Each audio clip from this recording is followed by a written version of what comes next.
నైరుతి బంగాళాఖాతంలో ఏర్పడిన వాయుగుండం మచిలీపట్నం వద్ద తుపానుగా బలపడింది. ప్రస్తుతం మచిలీపట్నం తీరం నుంచి ఉత్తర దిశగా కదులుతోందని వాతావరణ శాఖ వెల్లడించింది. తుపానుకు మాల్దీవులు సూచించిన రోను అనే పేరు ఖరారు చేశారు. ఈ తుపాను 24 గంటల్లో ఆంధ్రప్రదేశ్, ఒడిషా తీరంలో తీవ్ర తుపానుగా మారుతుందని వాతావరణ విభాగం పేర్కొంది. కోస్తాంధ్రపై తుపాను ప్రభావం తీవ్రంగా ఉంటుందని హెచ్చరించింది. అప్రమత్తమైన ఆంధ్రప్రదేశ్ ప్రభుత్వం ఎన్డీఆర్ఎఫ్ బలగాలను సిద్ధం చేసింది. కోస్తా జిల్లాలో కంట్రోల్ రూమ్లను ఏర్పాటు చేసింది. నైరుతి బంగాళాఖాతంలో 3 రోజుల కిందట ఏర్పడిన అల్పపీడనం వాయుగుండంగా బలపడి ఆంధ్రప్రదేశ్లోని మచిలీపట్నం తీరంలో తుపానుగా మారింది. ప్రస్తుతం ఉత్తర దిశగా కదులుతున్న తుపాను దిశను మార్చుకుని శుక్రవారానికి ఆంధ్ర, ఒడిశా తీరంలో తీవ్ర తుపానుగా మారనుందని వాతావరణ శాఖ వెల్లడించింది. అక్కడి నుంచి పశ్చిమ మధ్య బంగాళాఖాతం దిశగా కదిలే అవకాశముందని వాతావరణ శాఖ అంచనా వేస్తోంది. తుపాను ప్రభావంతో తమిళనాడు, రాయలసీమ, కోస్తాంధ్ర, ఒడిశాలలో భారీ వర్షాలు నమోదవుతాయని వాతావరణ శాఖ తెలిపింది. మచిలీపట్నం తీరంలో స్థిరంగా ముందుకు కదులుతున్న తుపాను ప్రభావంతో ఇప్పటికే కోస్తాలో వర్షాలు కురుస్తుండగా ఇవాళ రేపు భారీ నుంచి అతి భారీ వర్షపాతం నమోదయ్యే అవకాశముంది. కోస్తాలోని అన్ని ఓడరేవుల్లో ప్రమాద హెచ్చరికలు జారీ చేశారు. మత్స్యకారులు వేటకు వెళ్లరాదని ఆదేశాలిచ్చారు. తుపాను ప్రస్తుతం ఆంధ్రప్రదేశ్ తీరం వెంబడి కదులుతూ ఉత్తర కోస్తా ప్రాంతానికి వచ్చే సమయానికి తీవ్రరూపు దాల్చే అవకాశముందని వాతావరణ విభాగం అంచనా వేస్తోంది. ఈ తుపాను ప్రభావం కోస్తా జిల్లాలపై ఉంటుందన్న హెచ్చరికలతో ప్రభుత్వ యంత్రాంగం అప్రమత్తమైంది. ఏపీలోని జిల్లాల్లోనూ కంట్రోల్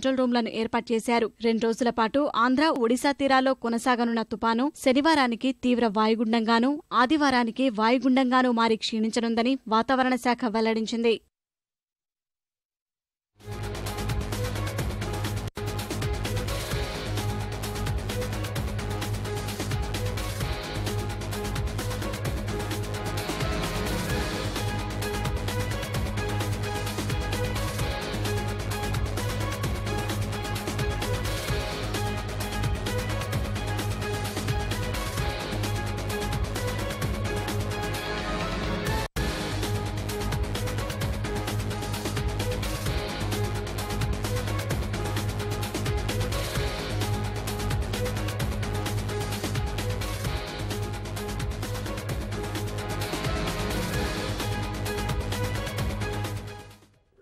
నైరుతి బంగాళాఖాతంలో ఏర్పడినటువంటి వాయుగుండం తుఫానుగా మారిన తరుణంలో కృష్ణా జిల్లా అధికార యంత్రాంగం కూడా నిన్న సాయంత్రం నుంచి అప్రమత్తమైంది. జిల్లా కలెక్టర్ బాబు జిల్లాలోని అన్ని మండలాలకు చెందిన తహసీల్దార్లందరూ కూడా రాత్రే టెలికాన్ఫరెన్స్ లో ఆమెతో మాట్లాడారు. అప్రమత్తంగా ఉండాలని సూచించారు. ముఖ్యంగా తీర ప్రాంతం ఉన్నటువంటి నాగాయలంక, కోడూరు, మచిలీపట్నం, గుడివాడ, నందివాడ మండలాలకు చెందినటువంటి తహసీల్దార్లలో ప్రత్యేకంగా దృష్టి సారించాలని చెప్పి చెప్పారు. పునరావాస కేంద్రాల ఏర్పాటు కోసం అవసరమైన చర్యలు కూడా తీసుకోవాలని, లోతట్టు ప్రాంతాల్లో ప్రజలను కూడా ఒకవేళ వర్షం ఎక్కువగా కురిస్తే పునరావాస కేంద్రాలు తరలించాలని చెప్పి కూడా కలెక్టర్ సూచించారు. ఇందులో భాగంగా ఆయా మండలాల తహసీల్దార్లందరూ కూడా ఇప్పటికే పాఠశాలకు చెందినటువంటి తాళాలు ఇవన్నీ కూడా తీసుకొని అక్కడ పునరావాస కేంద్రాల కోసం సిద్ధంగా ఉంచారు. మరోవైపు ఈ నాగాయలంక, కోడూరు మండలాల్లో రాత్రి కురిసినటువంటి భారీ వర్షాలు, ఈదురుగాలులకు మత్స్యకారులు చెందినటువంటి నాటు పడవలు పగిలిపోయాయి. అలాగే వలలు కూడా సముద్రంలో మునిగిపోయాయి. ఇక మచిలీపట్నంలో అయితే రాత్రి నుంచి కూడా ఎడతెరిపి లేకుండా వర్షం కురుస్తూనే ఉంది. కొంత లోతట్టు ప్రాంతాలు కూడా జలమయమయ్యాయి. మచిలీపట్నం ఓడరేవులో 3వ నెంబరు ప్రమాద హెచ్చరిక ఎగరవేశారు అధికారులు. మత్స్యకారులు వేటకు వెళ్లాలని చెప్పేసి ఆదేశించారు. అలాగే ప్రజలందరూ కూడా అప్రమత్తంగా ఉండాలని చెప్పేసి అధికారులు ఎప్పటికప్పుడు ప్రజలందరూ కూడా సూచనలు ఇస్తూ ఉన్నారు. గుడివాడ, నందివాడ మండలాల్లో కూడా వర్షం కురుస్తుంది. ఇక విజయవాడ నగరంలో కూడా రాత్రి అర్ధరాత్రి వరకు కూడా వర్షం చిరుజల్లులతో కూడిన వర్షం కురుస్తూనే ఉంది. మళ్ళీ కొద్దిసేపటి క్రితం ఇప్పుడు ఉదయం కూడా మళ్ళీ జల్లులు ప్రారంభమయ్యాయి.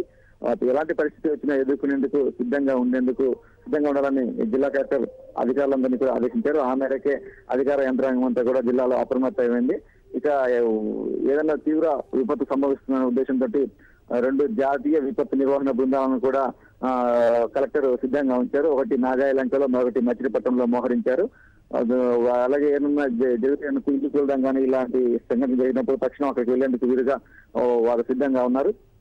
మరోవైపు మచిలీపట్నంలోని కలెక్టరేట్ కార్యాలయంలో కూడా 2 కంట్రోల్ రూమ్ ఏర్పాటు చేసి టోల్ ఫ్రీ నెంబర్లు కేటాయించారు. ప్రజలు తుఫాను సంబంధించిన సమాచారం తెలుసుకోవడం కానీ లేకపోతే సమాచారం అధికారులకు ఇచ్చేందుకు కానీ ఆ నెంబర్లు ఉపయోగించుకోవాలని చెప్పేసి కలెక్టర్ సూచించారు. ఇలా జిల్లా యంత్రాంగం అంతా కూడా ఈ తుఫానుకు అప్రమత్తమైంది. ఎలాంటి పరిస్థితులను ఎదుర్కొనేందుకు సిద్ధంగా ఉంది.